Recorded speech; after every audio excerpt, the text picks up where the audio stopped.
دلیاسک episode 34 writer سعد حسن۔ مہرالہ نے سر جھکا لیا۔ وہ نہیں چاہتی تھی کہ کوئی اس کی کمزوری دیکھے۔ ہچکیوں کے ساتھ اس نے چہرہ ڈھانک لیا۔ اس نے دوبارہ سر اٹھایا تو دیکھا کمالان اسٹیتھوسکوپ سے کہا ہے اس کے ڈیڈ کی دل کی دھڑکن سن رہا ہے۔ کمالان؟ اسٹیتھوسکوپ ہٹاتے ہوئے کمالان نے مسکرا کر کہا، میں میڈیکل کے اسٹوڈنٹ ہوں، تمہیں یاد ہے نا، میں بس انکل مہرباش کو دیکھنا چاہتا تھا۔ زحمت کے لیے معذرت۔ آپ بہت نرم دل ہیں مہرالہ، کمالان نے کہا۔ مہرباش کا کب میڈیکل چیک اپ کا روٹین چیک اپ دیکھا؟ اس کے انداز کو دیکھ کر مہرالہ کو ہرگز نہیں لگ رہا تھا وہ محض ایک طالب علم ہوں۔ مہرالہ، کیا میں مسٹر مہرباش کی فریش میڈیکل رپورٹ دیکھ سکتا ہوں؟ جی کیوں نہیں۔ مہرالہ نے تمام رپورٹس نکال کر اس کے سامنے رکھ دیں۔ کمالان نے ایک ایک کر کے تفصیل غور سے پڑھی۔ وقت گزرتا گیا۔ کچھ دیر بعد اس نے سر اٹھا کر مہرالہ کو دیکھا۔ اس کی آنکھوں میں معمولی نرمی نہیں تھی بلکہ ایک گہری سنجیدگی تھی۔ مہرالہ، انکل مہرباش کی بیماری میں اب بھی امید باقی ہے۔ اگر ڈاکٹر لیان زرکانی آپریشن کریں تو کامیابی کے امکانات بہت زیادہ ہیں۔ مہرالہ نے آہ بھری۔ یہ ٹھیک کہہ رہے ہو، ہم نے ہر ممکن کوشش کی مگر اب تک انہیں ڈھونڈ نہیں سکے۔ فکر مت کرو مہرالہ، میں تمہاری مدد کروں گا۔ میں بیرون ملک سے اپنے تعلقات سے رابطہ کرتا ہوں۔ بس بستر کے پاس بیٹھ کر مہرالہ نے گرم تولیے سے اپنے والد کا جسم صاف کیا۔ مجھے نہیں معلوم کہ ابو تب تک خود کو زندہ رکھ پائیں گے کہ نہیں۔ وہ سنبھل جائیں گے۔ مہرالہ نے پلٹ کر کمالان کی طرف دیکھا۔ اس کی گہری آنکھوں میں غیر معمولی متزلزل عزم تھا۔ اسپتال سے نکلتے ہی کمالان پھر سے اپنی نوجوانی والی شوخی میں آ گیا۔ مہرالہ، کیا تم مجھے کھانا کھلا سکتی ہو؟ بہت بھوک لگ رہی ہے۔ ضرور، تم کیا کھانا کھاؤ گے؟ مہرالہ اکلوتی اولاد تھی، بچپن سے وہ بہن بھائی ہونے کی خواہش رکھتی تھی۔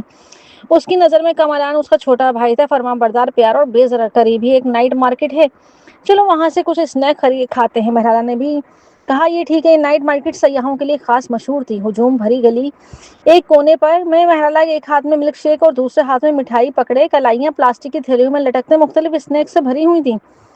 روشنیوں کے بیچ مہرالہ ایک معصوم بچے کی طرح مسکرا رہی تھی۔ اس کے پیچھے نہ کوئی سازش تھی نہ کوئی غم۔ بہت عرصے بعد وہ یوں نکلی تھی ایک عام لڑکی کی طرح اپنی پسندیدہ چیزیں کھاتے ہوئے۔ مجھے یاد ہے تم بچپن میں مسکراتی تھی مہرالہ، تم مسکراتی ہوئی بہت اچھی لگتی ہو۔ اتنی کم عمر ہو کر بھی تم ایک تجربہ کار عورت بننا پڑا۔ مہرالہ نے سر ہلایا۔ میں اداکاری نہیں کر رہی، بس زندگی کے بوجھ تلے دب گئی ہوں۔ مہرالہ، اگر انکل مہرباش کو ہوش میں آ جائیں تو کیا تم پھر سے وہی بن جاؤ گی جو پہلے تھی؟ ہوا کا ایک جھونکا گزرا اور اوپر لٹکتی روشنیوں کی لڑیاں ہلنے لگی۔ قدیم سا ماحول اور اب بھی حسین لگنے لگا۔ میں چاہتی ہوں مگر اب واپس جانا ممکن نہیں ہے۔ پھولوں کی پتیاں ہوا میں لہرا رہی تھیں۔ یوں لگ رہا تھا جیسے وہ کسی فلم کا منظر ہو۔ ایک پتی مہرالہ کے بالوں میں آ کر ٹھہر گئی۔ ہلنا مت مہرالہ، رک جاؤ۔ وہ چونک گئی۔ کمالان نے ہاتھ بڑھا کر نرمی سے وہ پتی اس کے بالوں سے نکال لی۔ اس کا قریب آنا مہرالہ کے چہرے پہ سائے ڈال گیا تھا۔ اب اسے احساس ہوا وہ شرمیلا سا لڑکا جو کبھی ہر جگہ اس کے پیچھے گھوما کرتا تھا اب بڑا ہو چکا ہے، حتیٰ کہ اس سے لمبا بھی۔ روشنی اس کے چہرے پہ پڑی تو اس نے پتی اٹھا کر دھیمے لہجے میں کہا، یہ دیکھو، پوری دنیا تمہیں خوشیاں بھرنے کی کوشش کر رہی ہے، صرف تم ہی ہو جو خود پر رحم کرنے سے انکار کر رہی ہو۔ کمالان مہربانی مہرالہ مہرباش کو اس کے اپارٹمنٹ تک چھوڑ آیا۔ اس میں ایک نوجوان جیسی معصومیت تھی اور ایک سنجیدہ آدمی جیسی شائستگی۔ اس نے گاڑی کا دروازہ کھولا، پھر ابھی بھی خریدی ہوئی اسکارف مہرالہ کے گلے میں لپیٹ دی۔ ارے مجھے سردی نہیں لگ رہی، مہرالہ نے کہا، یہ نئی اسکارف ہے، خود کو گرم رکھنا چاہیے تمہیں۔ اس نے نرمی سے سمجھایا، ٹھیک ہے، واپسی میں خیال رکھنا، شکریہ۔ کمالان ابھی مسکرا دیا، اچھا آج کے اسنیکس تمہارے پہ ڈیو نہیں ہوں گے؟ تم ابھی مجھ پر ایک پورے کھانے کے اوپر ڈیو رکھتی ہو؟ او ہو تم بھی نا۔ مہرالہ ہاتھ بڑھا کر اس کے سر پہ پیار کرتے پھیرا۔ تم بچپن سے اب تک بالکل نہیں بدلے۔ اس نے کبھی اسے تحفہ دینے کا وعدہ نہیں کیا تھا۔ کمالان کو وعدہ اب تک یاد تھا۔ وہ کبھی کبھار اس کا ذکر بھی کر دیتا تھا، کبھی چلو پھر ملتے ہیں کبھی۔ ضرور، مہرالہ نے مسکرا کر جواب دیا اور کھڑی رہی، گاڑی کو دور جاتے دیکھ رہی، پھر مڑ کر لفٹ میں داخل ہو گئی۔ کمالان ٹھیک کہہ رہا تھا، اسے اتنی مایوسی میں نہیں رہنا چاہیے تھا۔ اس نے اپنے ہاتھ میں پکڑے اسنیکس کو دیکھا۔ اسے کبھی خیال بھی نہ آیا تھا کہ اتنے سال گزرنے کے بعد کمالان کو اس کی پسند یا پسند اچھے سے یاد ہوگی۔ مہرالہ اور کمالان بچپن کے دوست تھے۔ بعد میں کمالان تعلیم حاصل کرنے کے لیے بیرون ملک چلا گیا تھا، مگر دونوں اکثر آن لائن بات چیت کرتے رہتے تھے۔ ہم دونوں ایک دوسرے سے کب دور ہوئے؟ اس نے خود سے سوال کیا۔ شاید وہ وقت تھا جب اس نے زہران ممدانی کے ساتھ تعلقات شروع کیے تھے۔ اس نے اب سارا وقت زہران کو دے دیا تھا اور یوں کمالان سے اس کا رشتہ خود بخود مدھم پڑ گیا تھا۔ اسے اب بھی وہ منظر یاد تھا، کمالان ایک چھوٹا سا لڑکا جو بلیوں سے اتنا ڈرتا تھا کہ اس کے گھر کے درخت پر چڑھ گیا تھا۔ وہ معصوم چہرہ یاد آتے ہی مہرالہ مسکرا دی۔ راتیں اتنی بری نہیں ہوتی آخر کار۔ جتنی گہری رات ہوتی ہے چاند اور ستارے اتنے ہی روشن نظر آتے ہیں۔ اس نے فیصلہ کیا وہ کچھ وقت نکال کر اپنا لیور چیک اپ کروائے گی۔ آہستہ آہستہ اس کے اندر جینے کی خواہش واپس آ رہی تھی۔ دروازہ کھولتے ہی مہرالہ نے ٹچ اسکرین پر ہاتھ مار کر لائٹس آن کی۔ جیسے ہی اس نے سر اٹھایا اس کی مسکراہٹ وہیں جم گئی۔ ایک آدمی صوفے پر بیٹھا تھا، ٹانگیں ذرا پھیلی ہوئی تھی، بازو آرام سے آرم ریسٹ پر رکھے ہوئے تھے، یوں جیسے وہ اس گھر کا مالک ہو۔ سامنے رکھی ایشٹرے میں سگریٹ کے کئی ٹوٹے ہوئے ٹکڑے پڑے تھے۔ صاف ظاہر تھا وہ کافی دیر سے انتظار کر رہا ہے۔ آپ یہاں کیا کر رہے ہیں مسٹر ممدانی؟ مہرالہ نے پوچھا۔ ڈاکٹر زہران نے ٹھنڈی نظروں سے اسے دیکھا۔ تم کہاں گئی تھی؟ اس کا انداز ایسا تھا جیسے وہ کسی بے وفا بیوی سے پوچھ گچھ کر رہا ہو۔ مہرالہ اس کے رویے سے تنگ آ چکی تھی۔ وہ تو ران کاسی سے منگنی کر رہا تھا، پھر بھی وہ مہرالہ کو چھوڑنے پر آمادہ نہیں تھا، مگر فی الحال وہ زہران سے ٹکر لینے کی ہمت نہیں کر سکتی تھی۔ میں اپنے بچپن کے دوست کے ساتھ ابو سے ملنے گئی تھی۔ مہرالہ نے ہائی ہیلز اتاری، درد کرتے ٹخنوں کو سہلاتے ہوئے کہا۔ اس نے تھیلے ایک طرف رکھے اور نرم چپل پہن لی۔ باتھ روم جا کر اس نے میک اپ اتارا۔ اس نے زہران کو یوں نظر انداز کر دی جیسے وہ وہاں موجود ہی نہ ہو۔ اس نے پانی کے چند چھینٹے چہرے پہ مارے۔ جب اس نے دوبارہ سر اٹھایا تو اس کا چہرہ بالکل صاف تھا۔ اس کا چہرہ کسی نے پینٹ کیا ہو، کوئی خوبصورت اور نفیس مگر رنگت سے خالی ذرا سی بیمار آئینے میں جھلکتی ان کی آنکھوں کو دیکھتے یوں اس نے کہا، کیا کوئی بات ہے مسٹر ممدانی؟ زہران نے طنزی ہنسی۔ مہرالہ مجھے نہیں معلوم کہ تم ایسی ہو۔ مہرالہ مجھے نہیں معلوم تھا کہ تم ایسی ہو۔ جب تمہیں مجھ سے کوئی کام ہوتا ہے تو تم مجھے زہران کہتی ہو، اور جب کوئی کام نہیں ہوتا تو بس مسٹر ممدانی۔ مہرالہ نے ٹاول سے چہرہ خشک کیا اور پلٹ کر اس کی طرف آئی۔ مسٹر ممدانی میں بس ایک بچے کے ساتھ اسپتال گئی تھی۔ میں نے ہمارے بیچ وعدہ نہیں توڑا، پھر آپ یوں کیوں دیکھ رہے ہیں جیسے میں نے آپ کے ساتھ کوئی ناانصافی کی ہو؟ ایک بچہ، کیا تم بھول گئی ہو کروز پر اس نے تمہارے ساتھ کیا کرنے کی کوشش کی تھی؟ اس وقت اسے آپ کی منگیتر نے نشہ دیا تھا، مہرالہ نے سخت لہجے میں کہا۔ اسے الزام دینے کے بجائے آپ کو اپنی منگیتر سے اس بارے میں پوچھنا چاہیے۔ وہ پہلے غصے میں نہیں تھی، مگر جیسے ہی ماضی کی ذکر آیا اس کے لیے غصہ دبانا مشکل ہو گیا۔ سامنے کھڑا آدمی اس سے قریب آ گیا اور اسے واش بیسن کے ساتھ قید کر لیا۔ چہرے پر سیاہ تاثرات لیے وہ سرد لہجے میں بولا، مہرالہ آخر تم اتنی ناخوش کیوں ہو؟ مہرباش گروپ کو دیوالیہ میں نے کیا، مگر میں نے اس میں دوبارہ سرمایہ بھی لگایا تاکہ وہ بحال ہو سکے۔ میں تمہارے باپ سے نفرت کرتا ہوں یہ سچ ہے، مگر اس کا اسپتال میں اس طرح پڑے ہونا میرا کیا دھرا نہیں ہے۔ مہرالہ نے عزت سے کہا، میں جانتی ہوں جب تم آئس لینڈ کی فکر کر رہی تھی میں نے وہاں کے لوگوں کی زندگی بہتر بنانے کے لیے فنڈز دیے۔ میں نے مہرباز ریزیڈنسی بھی تمہیں دے دیا۔ مجھے ان دو بچوں سے کوئی دشمنی نہیں، میں نے انہیں بسنے میں بھی مدد کی۔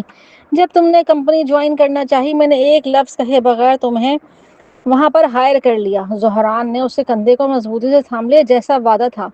میں تمہاری اجازت کے بغیر تمہیں ہاتھ نہیں لگاتا۔ میں نے تمہیں کہا تھا مسز ممدانی کے لقب کے سوا میں تمہیں سب کچھ دے سکتا ہوں، پھر تم مجھ سے اور کیا چاہتی ہو؟ مہرالہ مسکرا دی، ایک ایسی مسکراہٹ جس کے اندر تمسخر بھرا تھا۔ اس نے زہران ممدانی کی انگلیاں اپنے کندھوں سے الگ کی۔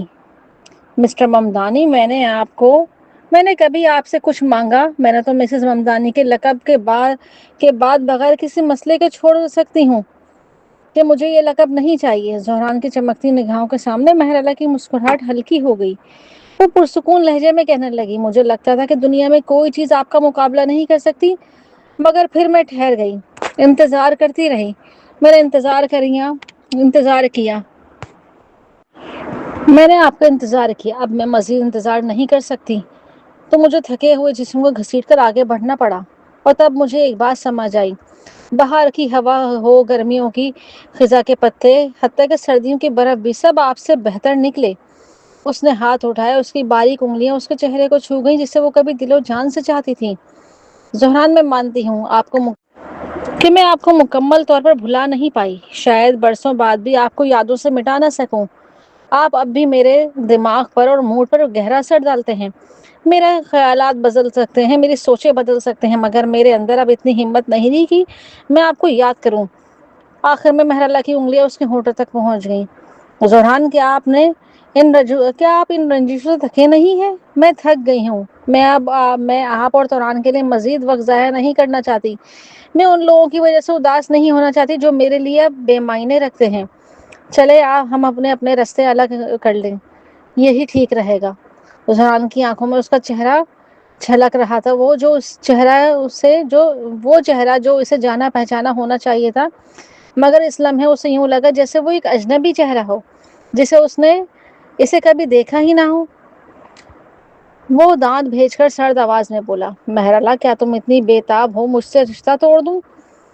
مہرالہ نے اس کی آنکھوں میں دیکھ کر جواب دیا۔ اس لمحے وہ نہ ڈری نہ بناوٹ کر رہی تھی۔ ہاں، اگر مجھے ڈاکٹر لیان زرکانی کو تلاش نہ کرنا ہوتا تو میں شاید آپ کے پاس کبھی نہ آتی۔ مجھے توران پسند نہیں اور میں توران جیسا بننا بھی نہیں چاہتی۔ میں نہیں چاہتی آپ شادی ہوتے ہوئے بھی میں آپ کے ساتھ کسی رشتے میں الجھی رہوں۔ طلاق صرف کاغذوں پر لکھا ہوا ایک معاہدہ نہیں ہے، یہ دو ایڈلٹ لوگوں کا فیصلہ ہوتا ہے، اور انسان کا فرض بس یہی ہے کہ اپنے فیصلے کا احترام کرے۔ زہران نے اسے کندھے چھوڑ دیے۔ امید ہے کہ آج تم اپنے فیصلے پر پچھتاؤ گی نہیں۔ مہرالہ کو لگا تھا کہ وہ ڈر جائے گی، بے بس ہو جائے گی، مگر جب یہ لمحہ آیا تو اسے احساس ہوا کہ وہ امید سے کہیں زیادہ پرسکون ہے۔ پتہ ہے آپ کو، پہلے میں اندھیرے سے ڈرتی تھی۔ مجھے ڈر لگتا تھا کہ آپ مجھے چھوڑ دیں گے، مجھ سے محبت نہیں کریں گے۔ میں آنکھیں بند کر لیتی تھی، کان بند کر لیتی تھی، میں وہیں رک گئی۔ اگلا قدم اٹھانے کی ہمت نہیں تھی مجھ میں۔ مگر اب مجھے سمجھ آیا کہ ڈر اس لیے تھا کیونکہ میں پریشانی کے اپنا خوف کا سامنا کرنے سے ڈرتی تھی۔ جب میں نے حقیقت قبول کر لی اور پرواہ کرنا چھوڑ دیا سب کچھ، تو مجھے لگا کہ میں جس چیز کو سب سے زیادہ کھونے سے ڈرتی تھی وہ تو آپ تھے۔ مگر اب جب میں نے آپ کو ہی کھو چکی ہوں تو پھر ڈرنے کی بدلے میرے پاس بچا ہی کیا ہے؟ زہران نے ہونٹ گھونٹے جیسے وہ کچھ اسے سمجھانا چاہتا ہو، مگر اسے سمجھانے کے لیے کوئی لفظ اس کو سمجھ نہیں آ رہے تھے کہ کہاں سے شروع کرے۔ آخر کار اس نے بازو نیچے گرا دی۔ وہ الجھے ہوئے تاثر سے دیکھتا رہ گیا۔ کیا تم نے واقعی فیصلہ کر لیا ہے؟ مہرالہ نے پوری کوشش کی کہ مسکرا سکے۔ زہران، میں سچ میں کوشش کی تھی۔ میں ایک بات پر یقین کرتی ہوں، جب ہم خواب چھوڑنے لگیں تو اپنے آپ سے کہو کہ بس ایک دن، ایک ہفتہ، ایک مہینہ اور حتیٰ کہ ایک سال برداشت کر لو، تمہیں نتیجہ خود حیران کر دے گا۔ اس نے ہاتھ اٹھا کر شہادت اور درمیانی انگلی بلند کی۔ اس بات کی وجہ سے میں نے 2 سال برداشت کیا یہ سب کچھ۔ میں معجزے کے انتظار میں بیٹھی رہی۔ آپ کو اندازہ نہیں میں نے گھر میں اکیلے سورج ڈوبتے دیکھ کر کیسا محسوس ہوتا تھا، چاند آسمان پر جب ہوتا تھا اور کھانا میں بار بار گرم کیا جاتا تھا۔ میں اس شخص کا انتظار کرتی رہی جو کبھی واپس نہ آیا۔ آپ کبھی سمجھ نہیں سکیں گے مہرباش خاندان کے ڈوبنے کا دکھ کیسا تھا۔ جب میرے ابو کو ساتھ ایکسیڈنٹ ہوا اور جب میں اپنا محبوب اور اپنا بچہ کھو دیا، جب میں نے سب کچھ گوا دیا اپنا، میں تب اسپتال کے چکر کاٹتی رہی، اور جب مجھے آپ کی سب سے زیادہ ضرورت تھی آپ اپنی منگیتر توران کے ساتھ وقت گزار رہے تھے۔ مہرالہ کی آنکھوں میں آنسو تھے، مگر وہ پھر بھی مسکرا رہی تھی۔ میرے دل پر چھریاں چلی ہیں، میں نے ٹوٹنا سیکھا ہے، میں نے اپنے قریبی لوگوں کے ہاتھوں دھوکہ کھا چکی ہوں۔ میں 2 سال کیچڑ میں رینگتی رہی، مگر آخر مجھے ملا کیا؟ اب میں کیا کر سکتی ہوں؟ آپ کو میری ضرورت نہیں تو میں کیوں ٹھہروں آپ کے پاس؟ اس نے زہران کو بازو تھام لی اور بولی، اب میں محسوس کرتی ہوں کہ آپ مجھ سے نفرت نہیں کرتے، کیونکہ آپ مجھے تکلیف دینا نہیں چاہتے۔ تو زہران، کیا آپ مجھے جانے دیں گے اپنی زندگی سے؟ پرانے وقتوں کے واسطے پلیز۔ زہران نے ایک لفظ نہیں کہا، بس اس نے آہستگی سے اس کے ہاتھ جھٹک دیے۔ اس دن اس نے دروازہ نرمی سے بہت بند کیا۔ وہ بات سچ ہو گئی۔ جب وہ واقعی جانے لگا تو اس نے دروازے کا سب سے کم آواز میں بند کر دیا۔ مہرالہ باتھ روم کی دیوار کے ساتھ پھسل کر بیٹھ گئی۔ اس کی انگلیوں کے بیچ سے آنسو بہتے چلے گئے۔ اس نے اپنی زندگی کی محبت کو چھوڑ دیا تھا۔ یہ درد ایسا تھا جیسے دہکتے کوئلوں پر ٹھنڈا پانی ڈال دیا جائے، سب کچھ بجھ جائے۔ اگر محنت کریں گے تو کامیاب ہو جائیں گے، اگر محبت سچی ہو تو ساتھ رہے گی۔ یہ سب وہ جھوٹ تھے جو زندگی سے محبت کے دنوں میں اسے سہارا دیتے رہے تھے۔ وہ انہی باتوں پر یقین کر کے اس کی آغوش میں جاگی تھی۔ کہانیاں جھوٹی نہیں ہوتی۔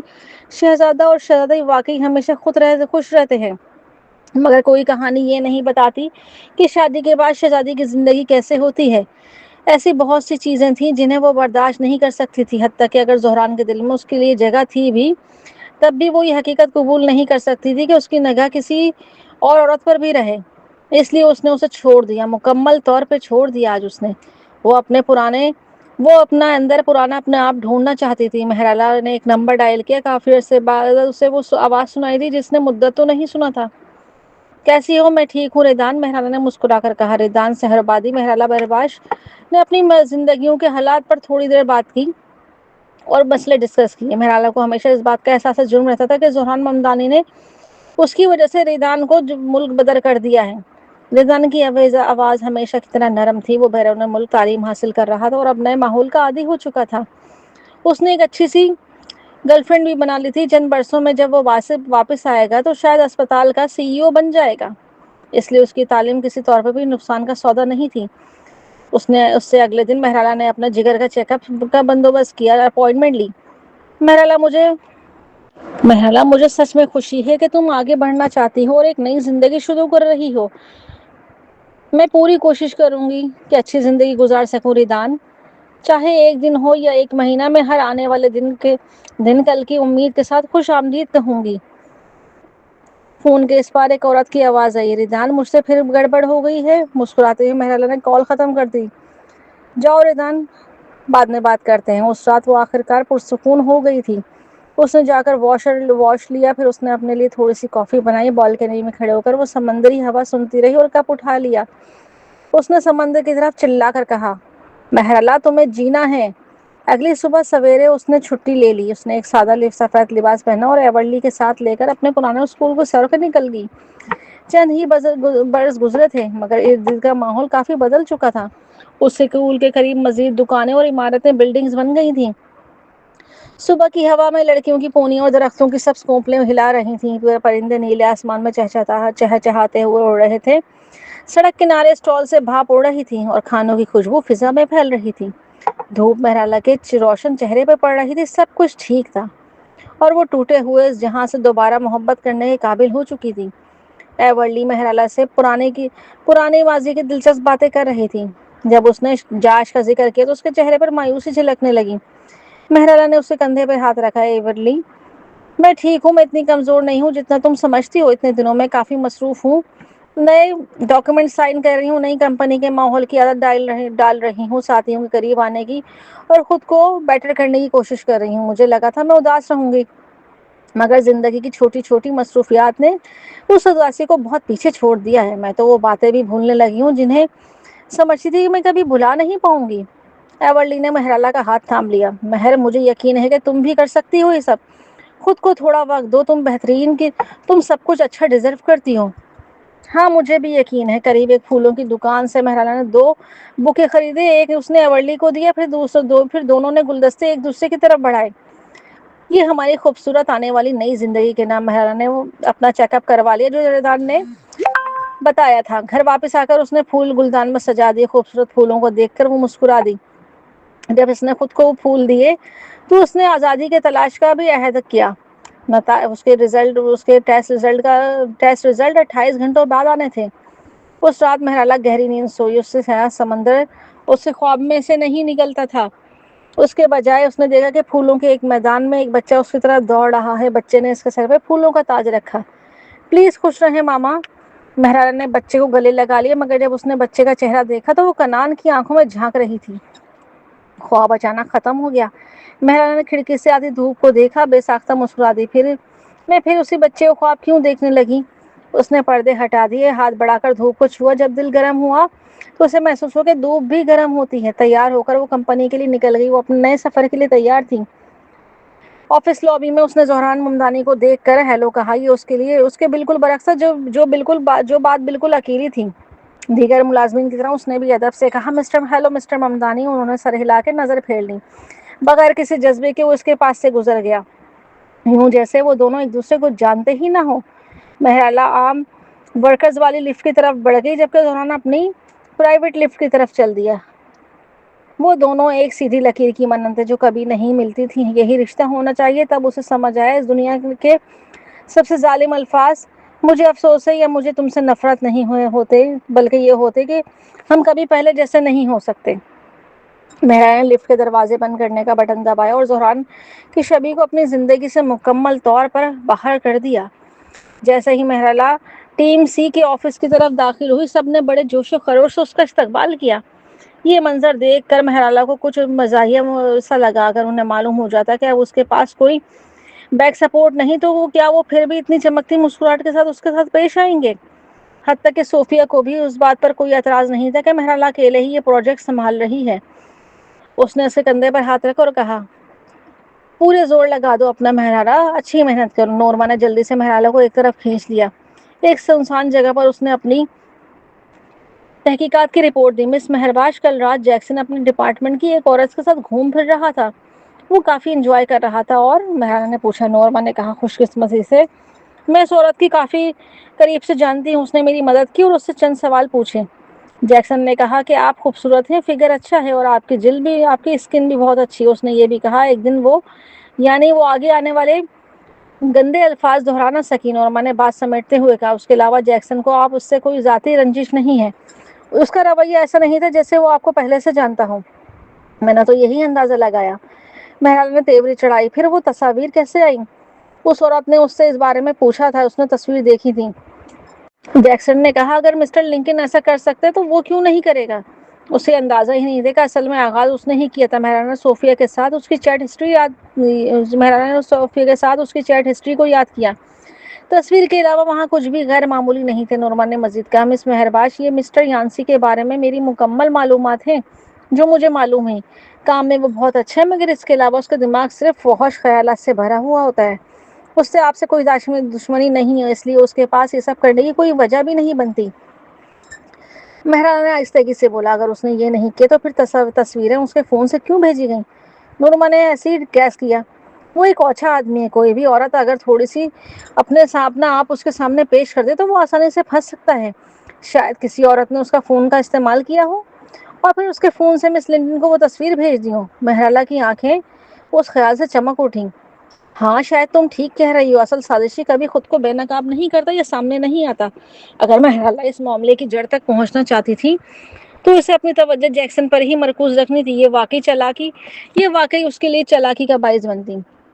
اگر وہ یہ جان پاتی کہ جیکسن کے ساتھ کس کا رابطہ ہے تو سچ خود بخود سامنے آ جائے گا۔ یہ سوچ کر وہ حقیقت کے ایک قدم اور قریب پہنچ چکی۔ مہرالہ کے دل کی دھڑکن تیز ہو گئی۔ اس دوران اسپتال سے اسے کال آئی، مس مہرباش، ہمیں آپ کی رپورٹس مل چکی ہیں۔ کیمو تھراپی بہت مؤثر رہی ہے آپ کے اوپر۔ کینسر کے سیلز واضح طور پر کنٹرول میں ہیں اور ان کا بڑھنا، ان کی ریپروڈکشن رک چکی ہے۔ اس کے علاوہ آپ کی جو سسٹ ہے، آپ کی سسٹ بھی سکڑ گئی ہے۔ مہرالہ نے اوپر نیلے آسمان کی طرف دیکھا۔ اس کا دل فوراً خوشی سے بھر اٹھا، احساس تشکر سے بھی۔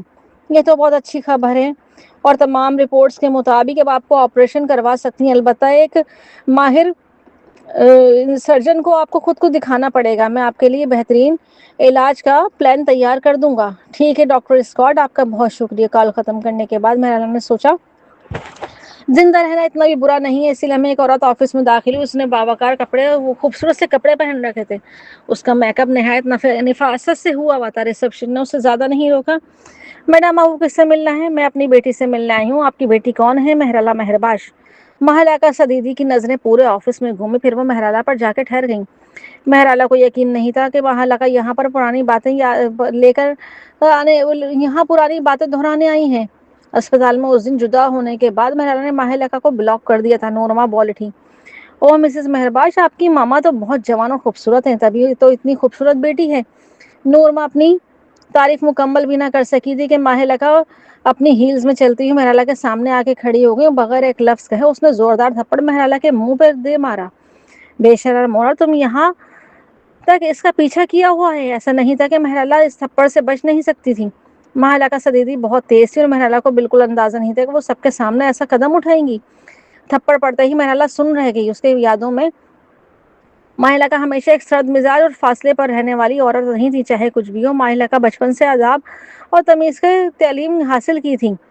پھر وہ سرعام اپنی بیٹی پر ہاتھ کیسے اٹھا سکتی تھی؟ مہرالہ نے اپنا چہرہ ڈھانپ لیا اور دل میں ابلتے غصے کو دبانے کے لیے گہرا سانس لیا۔ مسز کاسی، میرا خیال ہے کہ آپ مجھے ایک وضاحت دے سکتی ہیں کہ کیوں تھپڑ مارا آپ نے مجھے؟ اگر مجھے معلوم ہوتا کہ تم اتنی بے شرم نکلو گی مہرالہ تو میں تمہیں پیدا کرتے ہی مار دیتی۔ مجھے تم سے سخت مایوسی ہوئی۔ مہلکہ اس تھپڑ نے پچھلے 2 دنوں میں مہرالہ کو دل میں بسنے والی ساری خوشی کو چکنا چور کر دیا۔ دفتر کے ساتھی تجسس اور حیرت سے یہ منظر دیکھ رہے تھے۔ مرحلہ مزید اس ذلت کو برداشت نہیں کر پائی تھی. اگر کچھ کہنا ہے تو باہر چل کر بات کرتے ہیں. ماہلہ نے اس کا ہاتھ جھٹک دیا. کیا بات کروں؟ کیا تمہیں ڈر ہے کہ میں تمہاری حرکتیں سب کے سامنے نہ لے آؤں؟ مجھے نہیں معلوم تمہارے باپ نے تمہاری پرورش کیسے کی ہے. مجھے یقین نہیں آتا تم اس حد تک گر جاؤ گی. اس نے تم سے ناطا توڑ لیا ہے، پھر بھی تم اس کے پیچھے یہاں تک پہنچی گئی ہو، یہاں تک کہ اسی کمپنی میں بھی نوکری کر لی. اب مہرالہ کو سمجھ آ گیا کہ توران نے جانتے بوجھتے وہ زہران ممدانی کے فیصلے کو نہیں بدل سکتی تھی، اس لیے اس نے ماہلکہ کو آگے کر دیا تھا. ماہلکہ پبلک پلیس پر مہرالہ کی تذلیل کرتی اور مہرالہ شرمندگی کے مارے خود ہی کمپنی چھوڑ دیتی. یہ منصوبہ کوئی زیادہ چالاکی نہیں تھا، مگر سب سے زیادہ تکلیف دینے والی ضرور تھا کہ مہرالہ نے دکھ بھری نگاہوں سے اپنی ماں کو دیکھا. لیکن آپ تو میری ماں ہیں، یہ بات سمجھ نہیں پا رہی تھی. ماہلکہ اس کی سگی ماں ہے، پھر بھی وہ ہر بار توران کے ساتھ دیتی ہیں. ماہلکہ اچھی طرح جانتی تھی کہ توران اس کے گھر برباد کیا، مگر اس نے کبھی توران کو ایک لفظ نہ کہا. اس کے برعکس وہ اس کے منصوبوں میں پلان میں شامل کر کے یہاں تماشا کھڑنے کے لیے آ گئی. ماہلکہ کا چہرہ غصے سے بھرا ہوا تھا. میری کوئی ایسی بے شرم بیٹی نہیں ہے، کہتے ہوئے اس نے مہرالہ کے بال پکڑ لی. میرے ساتھ چلو، تمہیں یہاں نہیں ہونا چاہیے. آس پاس کھڑے لوگ چاہتے ہوئے بھی مدد نہ کر سکے. کسی نے یہ بھی نہیں سوچا کہ مہرالہ کی ماں اتنا سخت دل ہو سکتی ہے. اس وقت تک زیادہ تر لوگ ماہلکہ کے اصل شناخت سے ناواقف تھے. دوسرے شعبوں کے ڈپارٹمنٹ کے لوگوں نے جب یہ ہنگامہ سنا تو وہ بھی کام چھوڑ کر آفس کے دروازے پہ جمع ہو گئے تماشا دیکھنے کے لیے. ابھی جا کر مسٹر ممدانی کو بتاؤ کہ تم استعفیٰ دے رہی ہو اور دوبارہ کبھی باہر جا کر اپنی بے عزتی مت کرواؤ. چھوڑے مجھے. ماہلکہ نے پوری قوت سے ماہلکہ کو دھکا دے دیا. توازن بگڑنے پہ ماہلکہ زمین پر گر پڑی. وہ زمین پر لیٹتے ہوئے چیخو پکار تو نہ کر سکی، مگر اس کے الفاظ اب بھی زہریلے تھے. کھڑے ہوتے ہی وہ مہرالہ کو کسی اور گھر کا برباد کرنے کا الزام دیتے رہی. چند دن پہلے یہ افواہیں پھیل رہی تھیں کہ مہرالہ نے زہران ممدانی کے ساتھ کوئی تعلق ہے. آج وہ ماہلکہ کی موجودگی نے ان افواہوں پہ گویا مہر ثابت کر دی تھی. ماہلکہ کی باتوں کے ساتھ ساتھ لوگ مہرالہ کو حقارت سے دیکھنے لگے اور لوگوں نے انہیں سخت ناپسند کرتے تھے. سرگوشی ہر طرف پھیلنے لگی. مہرالہ کو وہ تمام گھٹیا الفاظ سنائی دے رہے تھے. وہ ہر لفظ ہر سم سے خنجروں کی طرح اس پر وار کر رہے تھے. لیکن یہ سب سے زیادہ درد تو اسے اپنی ماں کے منہ سے نکلنے والے الفاظ رہتے توران کے لیے. ماہلکہ اپنی ہی بیٹی کو مکمل طور پر تباہ کرنے پہ تلی ہوئی تھی. افواہیں خنجر کی مانند ہوتی ہیں جو انسان کی زندگی چھین لیتی ہیں. مہرالہ اپنے دفاع نہیں کر سکی. ایسے حالات میں جو کسی بھی انسان کی زندگی چھین لیتی ہیں، مہرالہ اپنا دفاع نہیں کر سکتی تھی. ایسے حالات میں وہ جو کچھ بھی کہتی سب غلط ہی اسے سمجھتے. چاہے وہ کچھ بھی کہتی تھی، اس کی ماں کے الفاظ ہی سب پر بھاری پڑتے. اس نے مٹھیوں کو سختی سے بھینچا. ماہلکہ سے آخری سوال کیا. آخر آپ کو اس سب سے مل کیا رہا ہے؟ مہرالہ نے سمجھ نہیں پا رہی تھی کہ ماہلکہ سے دیدی آخر سوچ کیا رہی ہیں. اسے یہ بھی معلوم نہیں تھا اس وقت ماہلکہ نے اسے چھوڑ کر باہر ملک جانے کا فیصلہ کیوں کیا. وہ کئی برسوں تک غائب رہیں اور جب وہ واپس آئیں تو کیا اسے اپنے مظلوم بیٹی کے لیے ازالہ نہیں کرنا چاہیے تھا؟ اگر ماہلکہ مہرالہ کے ساتھ برباد کرتی تو بطور ماں اس نے اپنی عزت بھی متاثر ہوتی. پھر وہ آخر کرنا کیا چاہتی تھی؟ ماہلکہ ایک لمحے کو ساکت رہ گئی، پھر اس کا رویہ اور بھی سخت ہو گیا. مہرالہ، میں نے تمہیں کہا تھا کہ انسان بغیر غلطی کے انسان بن کے رہو. کیا تمہیں ان حرکتوں کے نتائج ذرا بھی خوف نہیں؟ مہرالہ کی بند ہوئی مٹھیوں سے خون رسنے لگا. مجھے کیوں ڈرنا چاہیے؟ ڈر تو اسے ہونا چاہیے. وہ جملہ بھی مکمل بھی نہ کر پائی تھی کہ ایک پرسکون مردانہ آواز گونجی. مسز کاسی، سی ای او آپ دونوں سے ملنا چاہتے ہیں. اس واقعے کی خبر پہلے ہی سی ای او کے دفتر تک پہنچ چکی تھی. بلال انعام جو ایک طرف مؤدبانہ انداز میں کھڑا تھا دونوں کو لے کے چل پڑا. مہرالہ نے سر جھکا لیا. وہ ماہلکہ کی پیٹھ کو دیکھتی رہی. یہ منظر اس کی یادوں سے کچھ خاص مختلف نہیں تھا. اسے خود پر ترس آیا. اگر اس سے پہلے ہی معلوم ہوتا کہ اس کی ماں ایسی ہے تو کیا وہ اس کی واپسی کی امید باندھے رکھتی؟ دروازہ کھولتی بلال انعام نے مؤدبانہ انداز میں ماہلکہ کو اندر جانے کا اشارہ کیا. پلیز تشریف رکھیں میڈم. ماہلکہ بیٹھ گئی. بلال انعام مہرالہ سے بھی بیٹھنے کو کہنے والا تھا تب مہرالہ نے بات کر دی. کوئی بات نہیں، میں کھڑی رہوں گی. اپنے ہاتھ میں موجود فائلز میز پہ رکھتے ہوئے زہران ممدانی کھڑا ہو گیا. اس سے قدم تیز تھے. جب وہ مہرالہ کے پاس سے گزرا تو اسے ہوا کا ایک جھونکا سا محسوس ہوا. زہران ماہلکہ کے سامنے والی کرسی پر بیٹھ گیا. وہ خاموش تھا مگر اس کے وجود کی ٹھنڈک فضا میں پھیل رہی تھی.